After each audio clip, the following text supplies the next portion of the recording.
Isang aktor at isang premyadong aktres ang usap-usapan ngayon matapos mapabalitang nagpaplano na raw silang mag-settle down.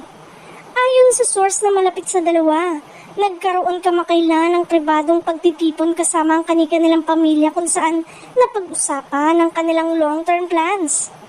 Dagdag pa sa intriga ang napansin na kumikislap na singsing sa isang social media post ng aktres na agad ding nabura. May cryptic caption pa itong "Choosing Forever." Sa hiwalay na panayam, pareho nilang inamin na mas pinahalagahan nila ngayon ang tahimik at balanseng buhay. Wala mang kumpirmasyon.